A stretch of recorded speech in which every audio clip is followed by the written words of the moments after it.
And a dip and drive block destruction is when there's enough time and space between the blocker and the ball carrier to where I don't have to engage with the blocker.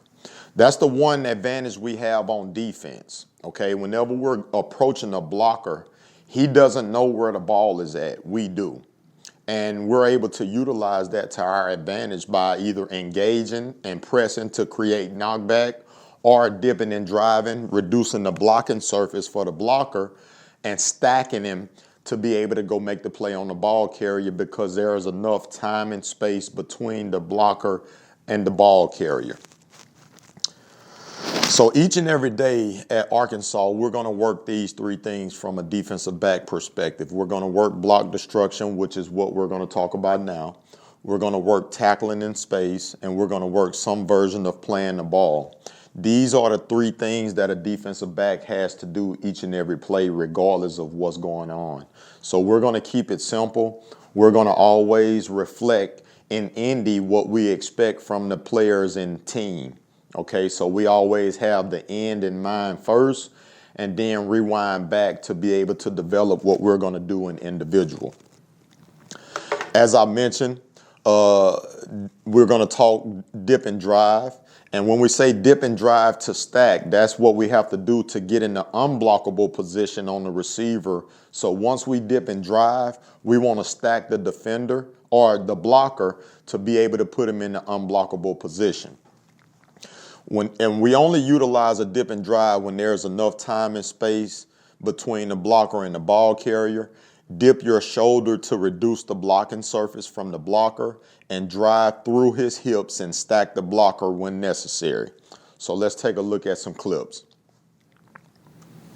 All right, here as we see it, okay, this is a block destruction drill that we work to where the defensive back is going to clear either cone. He chooses what side that he goes to just so we work in both. It's about making a fast decision so the guys that's giving the look as the blocker and the ball carrier can know which direction to go as well. So he chooses either cone behind him to go around. They start once he clears the cone. So now, bam. So he thinks and feels that it's enough time and space between the blocker and the ball carrier where he can dip and drive. That's a really good job by him reducing his blocking surface. Now the blocker doesn't have a surface to block because he really did a good job of dipping and reducing that near shoulder of the blocker. All right. Now, once he cleared the blocker's hips, it's important that he stacks the blocker. He did a really good job of putting himself in an unblockable position for the receiver as he cleared the hip of the block. Now he can get in position to go make the tackle. Again, it's about making a fast decision. It can't be any hesitation within his reaction to how he's going to destruct the block. That's a really good look at it here. Let's look at it in team. Okay, so now we're in a team setting. All right, he's here at safety. Same guy that you just saw in the drill. Same guy. Fast decision.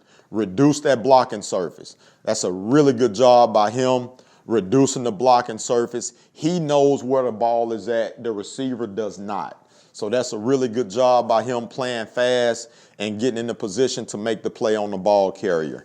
In this clip here, the ball carrier has a green jersey on, which is a reflection of non-contact for that player that day. So that's why you don't see him going to thud the ball on this clip. All right, this is it from the end zone shot. All right, another good angle for you to be able to see it. Reduce that surface. Reduce that surface.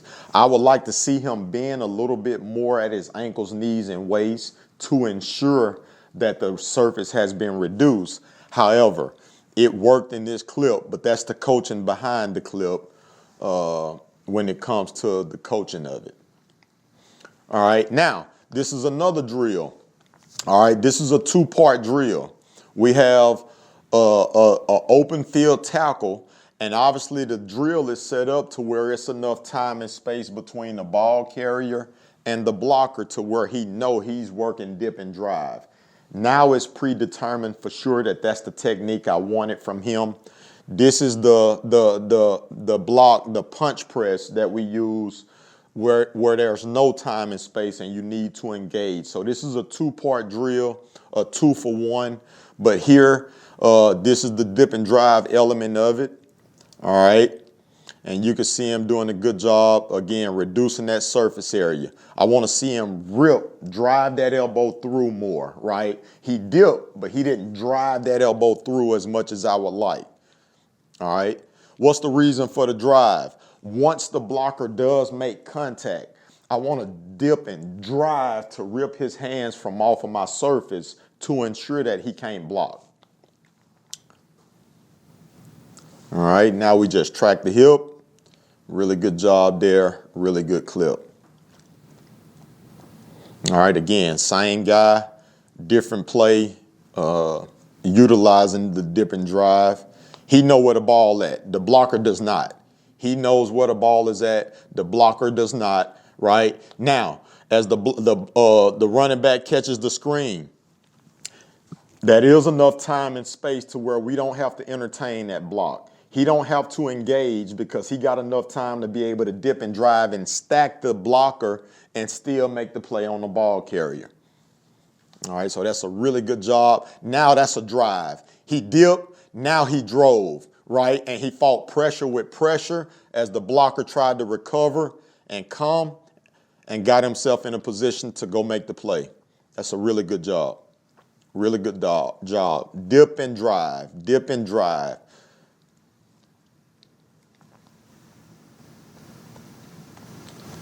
All right, that's the drive of it right there. Really good job. Really good job. All right, this is it from a second level perspective, from a linebacker standpoint. All right. They ended up running a delayed draw, or a draw, if you will. All right, good job by the linebacker reducing that surface. He's reducing that surface. Really good job. It's a really good angle as you see it here from the end zone.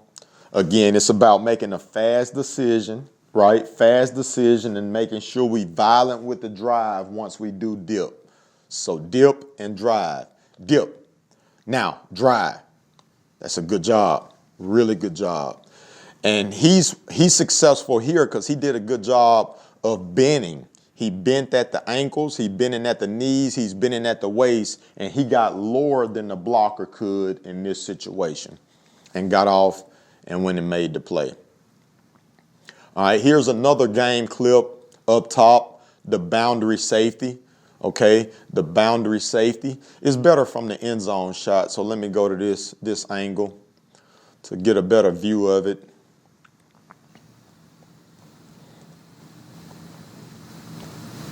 All right, now he got a big old lineman coming.